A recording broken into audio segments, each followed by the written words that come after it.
ನಮಸ್ಕಾರ. ಇವತ್ತು ನಮ್ಮ ಮನೆ ಕಾಂಪೌಂಡಿಗೆ ಅಟ್ಯಾಚ್ ಆಗಿ ನಾನು ಪಾಟ್ಗಳನ್ನು ನಿರ್ಮಿಸಿದ್ದೀನಿ. ಅದರ ಜೊತೆ ಗಿಡಗಳನ್ನು ಹೇಗೆ ಬೆಳೆಸಿದ್ದೀನಿ ಅಂತ ತೋರಿಸ್ತಾ ಇದ್ದೀನಿ.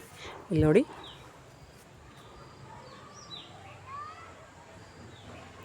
ಇದೆಲ್ಲ ಲಿಲ್ಲಿ ಗಿಡಗಳು. ಈಗ ಸೀಸನ್ ಅಲ್ಲ, ಹಾಗಾಗಿ ಅವು ಸ್ವಲ್ಪ ಬಾಡ್ದಂಗೆ ಆಗಿದ್ದಾವೆ. ಬಟ್ ಮಳೆಗಾಲದಲ್ಲಿ ಚೆನ್ನಾಗಿ ಬೆಳಿತಾವೆ. ಅವು ಎಲ್ಲೋ ಹೂಗಳು ಬರ್ತಾವೆ. ಇಲ್ಲಿ ತಾನೇ ಟೊಮೆಟೊ ಗಿಡ ಬೆಳೆದಿದೆ. ಇದು ಆಲ್ರೆಡಿ 2 ಟೈಮ್ ಹಣ್ಣುಗಳನ್ನು ಕೊಟ್ಟೈತಿ. ಈಗ ಮತ್ತೆ ಹೂ ಬಿಡ್ತಾ ಐತಿ. ಇಲ್ಲಿ ಪುಟ್ಟ ಪುಟ್ಟ ಕಾಯಿಗಳು ಕೂಡ ಆಗಿದಾವೆ.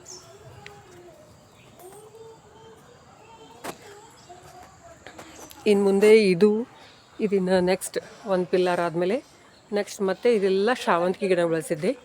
ಇಲ್ಲಿ ಇದು ಬಿಳಿ ಸೇವಂತಿ. ಇಲ್ಲಿ ಇನ್ನೂ ಒಂದು 2 ಕಲರ್ ಬೆಳೆಸಿದ್ದೆ, ಅವು ಒಣಗಿ ಹೋಗ್ಬಿಟ್ಟು. ಇನ್ನು ಇದು ಶಂಖಪುಷ್ಪ.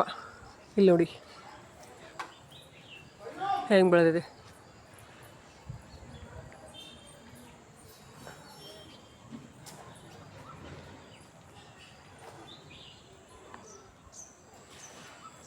ಇವು ಶಂಖಪುಷ್ಪ ಗಿಡಗಳು ಜಸ್ಟ್ 1-2 ಮಂತ್ಸ್ನಲ್ಲೇ ಇಷ್ಟು ಚೆನ್ನಾಗಿ ಬೆಳೆದಿದ್ದಾವೆ.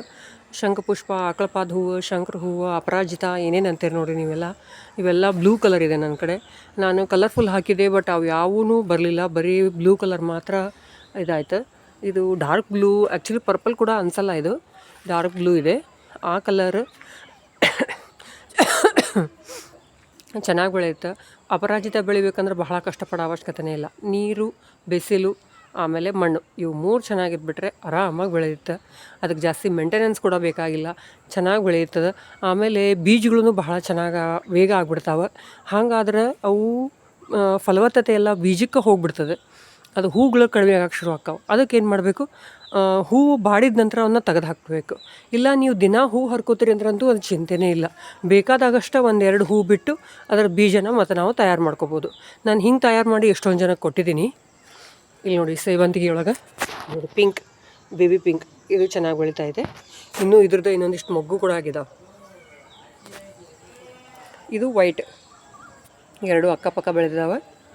ಇನ್ನು ಇಲ್ಲಿ ಇದು ಮೊಗ್ಗು ಬಿಡ್ತಾ ಇದೆ. ಈಗ ಇದು ಯಾವುದು ಇದು ಅಂತ ಗೊತ್ತಿಲ್ಲ, ಕಲರ್ ಆಗುತ್ತಂತ. ಇಲ್ಲೂ ಬಿಟ್ಟಿದೆ.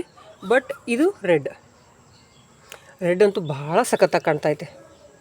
ಇಲ್ಲಿ ನೋಡಿ,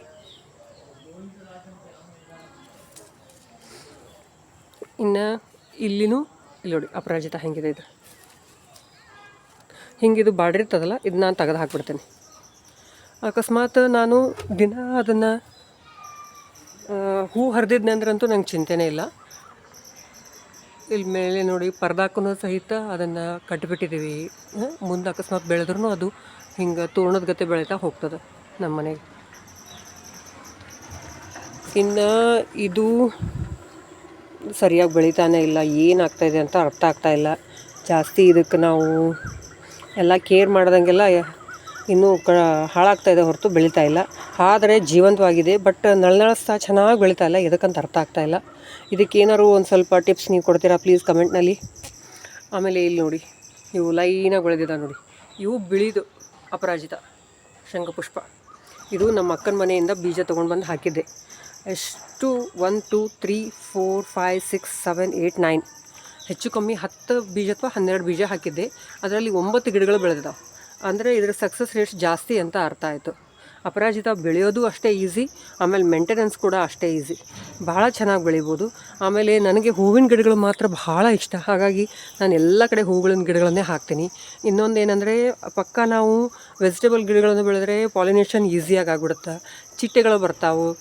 ಆಮೇಲೆ ಮನೆ ಮುಂದೆ ಫ್ಲವರ್ಸ್ ಇದ್ರೆ ಭಾಳ ಚಂದ ಅನಿಸುತ್ತೆ. ಹಾಗಾಗಿ ನನಗೆ ಹೂವಿನ ಗಿಡಗಳು ಬೆಳಿಬೇಕಂತ ಬಹಳ ಇಷ್ಟ ಆಗ್ತೈತಿ. ಹೆಂಗೆ ಅನ್ನಿಸ್ತು ಈ ನಮ್ಮ ಮನೆ ಮುಂದೆ ಇರೋ ಈ ಪುಟ್ಟ ಗಾರ್ಡನ್? ಇದು ನನ್ನ ಓನ್ ಐಡಿಯಾ ಏನಲ್ಲ. ಎಷ್ಟೊಂದು ಜನ ಇಲ್ಲಿ ನಮ್ಮ ಮನೆ ಹತ್ತಿರ ಎಷ್ಟೊಂದು ಜನ ಮಾಡಿದ್ದಾರೆ, ಬಟ್ ಸಣ್ಣದಾಗಿ ಮಾಡಿದ್ದಾರೆ.